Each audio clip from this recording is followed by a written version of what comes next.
Namo Amida Butsu, Namo Amida Butsu, Namo Amida Butsu. Good morning.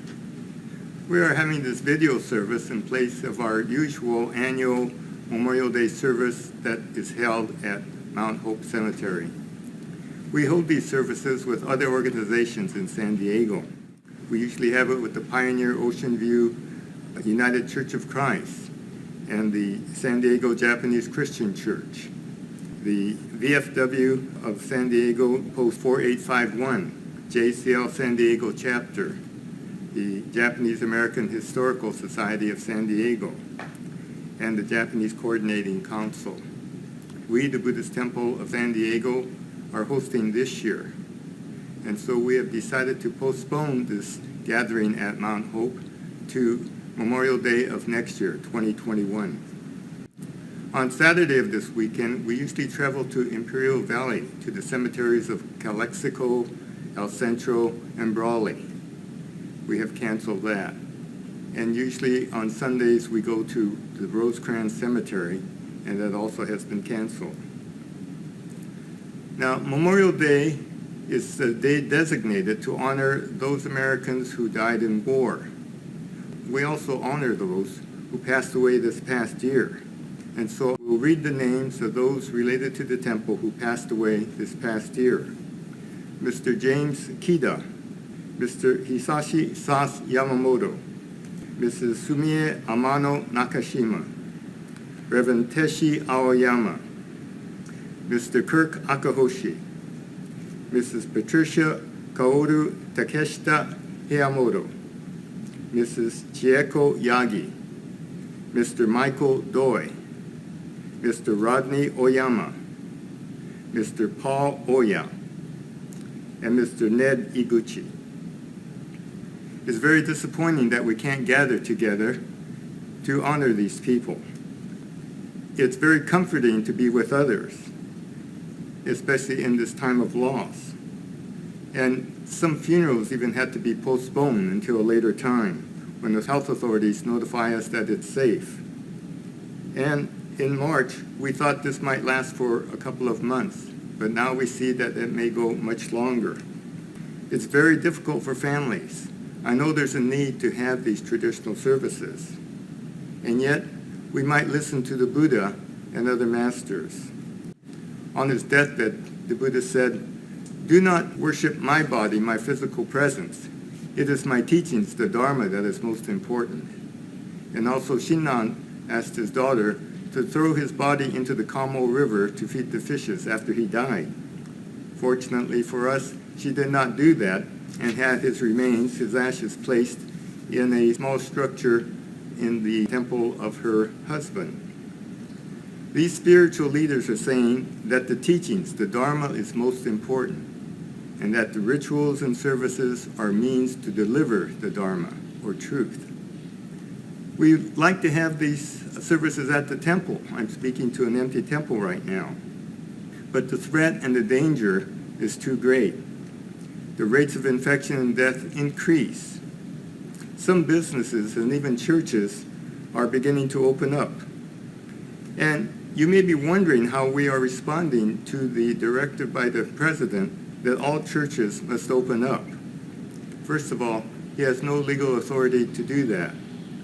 And as for us, I don't know how much he knows about Buddhism. And I wonder if he represents Christian values. And so we must consider who is saying what. Would you take dental health advice from a dentist or from a politician?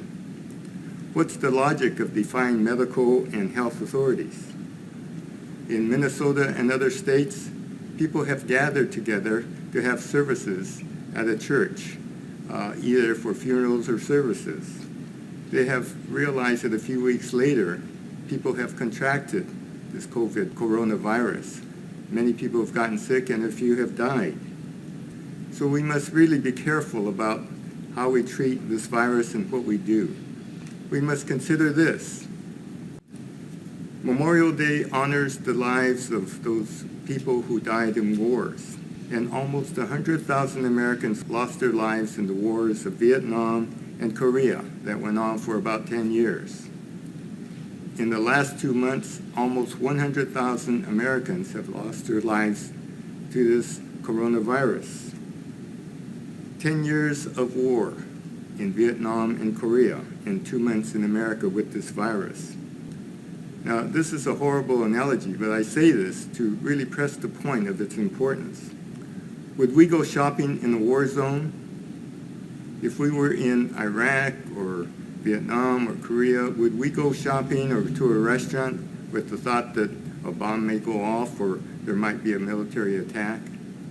This is a similar condition that's occurring to us now, but we can't see that silent danger of contacting the disease and even risking death.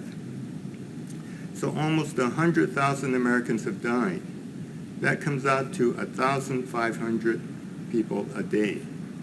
And that comes down to about 1 American life lost each minute. Now, these are not statistics. These are human beings that have lost their life, who have family and friends. And so this is why we're being so adamant that we must follow the directives of our health professionals, epidemiologists, and researchers when they tell us to stay apart, because it is working. The statistics in San Diego and California are relatively low because we have been following these orders. I'm thinking of another analogy, that we have been successful and we don't want to lose that now. It could be like a football player who has a football and runs for 95 yards, almost making a touchdown, and then he holds his football up to celebrate 5 yards from the goal line and he drops it, losing everything. That's kind of where we might be. We've been very successful. We've kept our numbers down. People have died, but we're doing a pretty good job. Let's maintain and continue that. There's no known cure at this time for this virus. We have to wait for a vaccine before we're able to go out safely. So please, be patient. We don't want to include anyone's name here next year due to this virus.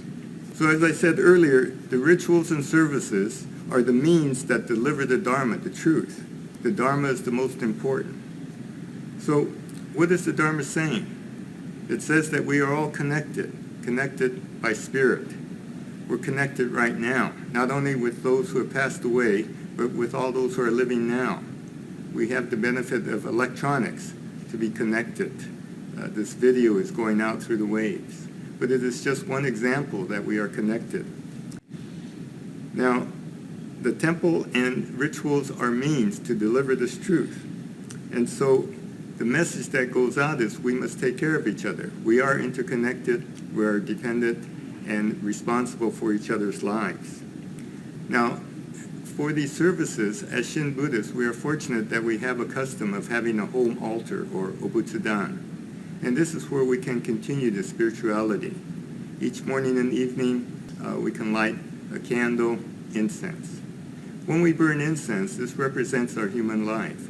We see a solid piece of incense turn from a solid form to ashes, smoke, and fragrance. If you smell an incense stick, it does have a fragrance, but when it burns and turns to ashes and smoke, that fragrance is released. It's like the spirit within all of us. At the time of death, our spirit is released, and we can be everywhere at once. At the altar, in the morning, we can put our two hands together. The left hand represents ourselves, the right, it could be the person who has passed or all others. And together that shows our oneness. A deep bow represents humility, respect, and gratitude for others, providing the things to us.